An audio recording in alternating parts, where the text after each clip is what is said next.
ታላቅ ባለሙያ እልፈተ ቀን ዓመታዊ መታሰቢያ ነው። ይህን ታላቅ የኪነ ጥበብ ዋርካ ገና የ17 ዓመት ልጅ ሆኜ በወቅቱ በኢትዮጵያ ሬዲዮ የሬዲዮ ቲያትር አዘጋጅ ዕውቁ ወንዶሰን ገብረ ኢየሱስ ለቀረጻ ጠርቶኝ በዛ ስፍራ ነበር ያየሁት።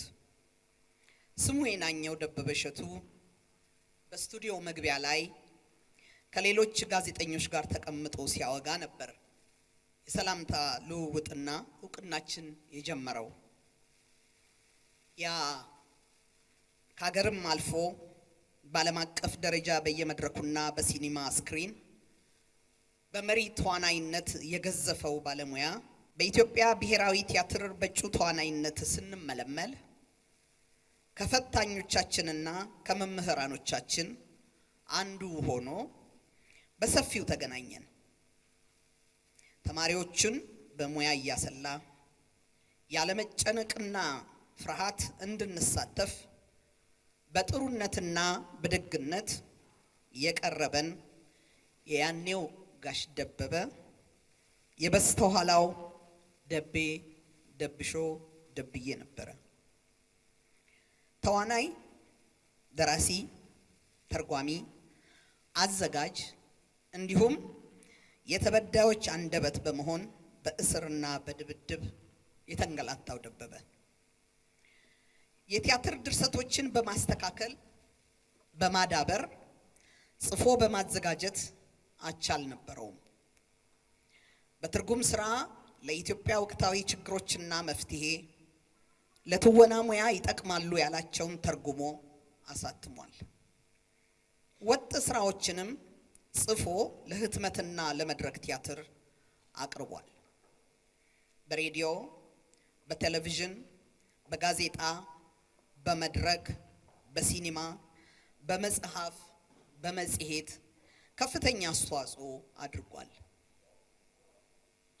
ቁም ነገር መጽሔትን በማሳተምና በማሰራጨት የሀገርና የወገን አንደበት ከመሆን ባሻገር ለጋዜጠኞችና ለጸሐፊያን መድረክ በመስጠት ሐሳባቸውን ለህዝብ እንዲያቀርቡ አመቻችቷል። ገና ያልጠናው ብዕሬም በብዕር ስም ጽሑፎቹን በዚህ መጽሔት ላይ ያሰፍር ነበር። በሀገር ውስጥ በአፍሪካና በዓለም አቀፍ ሙያ ማህበራት ለኪነ ጥበብ ባለሙያዎች የሥራ ሁኔታ አመችነት፣ የክፍያ ጥያቄና የቲያትርን ጥበብ በሰፊው ለህብረተሰቡ ለማቅረብ የሚያስችል እቅድና ፕሮግራም በመንደፍ ከአባልነት እስከ መሪነት ተሳትፏል። የአፍሪካ የጥበብ ባለሙያዎች ፕሬዝዳንት ሲሆን በኢንተርናሽናል ቲያትር ኢንስቲትዩት ወይም ITI የኢትዮጵያ ሰብሳቢ ሆኖ እኔ የሱ ጸሐፊ ሆኜ አገልግለናል። አገር አቀፍና ዓለም አቀፍ ዝግጅቶችንም አስተባብረናል።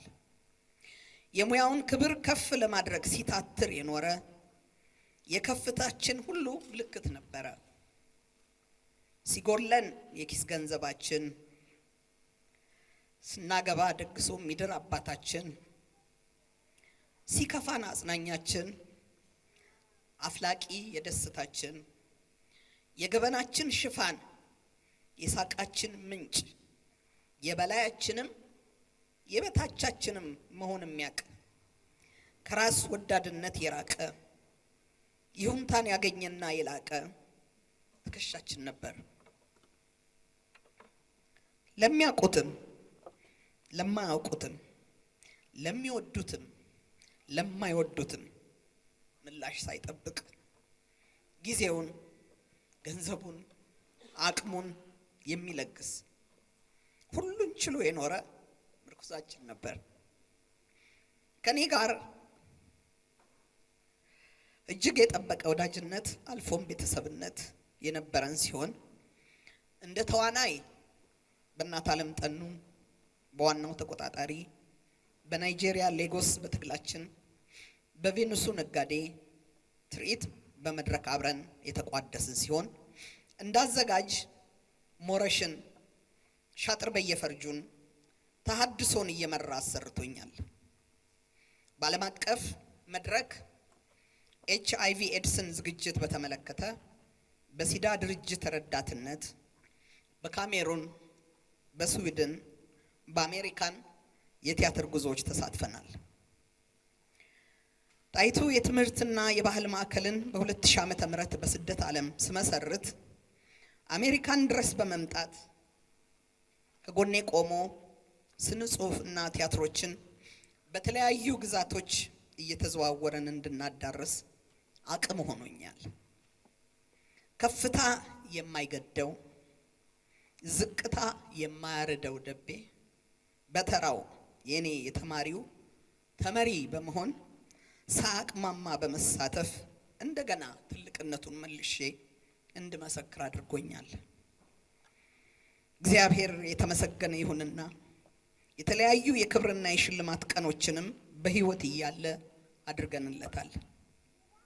ደከመኝ ሰለቸኝ ሳይል እስከ እስትንፋሱ መጨረሻ የተጠጉትን ወጣቶች ሁሉ ሙያዊ ምክር በመለገስ የሀገሩን ሉዓላዊነትና ሰላም በመሻት ሳያሰልስ የታገለ ኮከባችን ነበረ።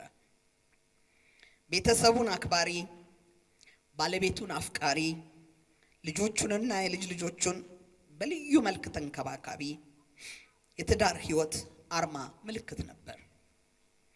ባለቤቱ ወይዘሮ አልማዝ ደጀኔ ራሷም በትወና፣ በጋዜጠኝነት፣ በመሪነት የሰራች ስትሆን እሷና ልጆቿ፣ የልጅ ልጆቿ፣ የትዳር አጋሮቻቸው ጭምር ከጎኑ ሳይለዩ ለለገሱት ፍቅር፣ ላሳዩት እንክብካቤና አክብሮት ከፍተኛ አድናቆቴንና ምስጋናዬን አቀርባለሁ።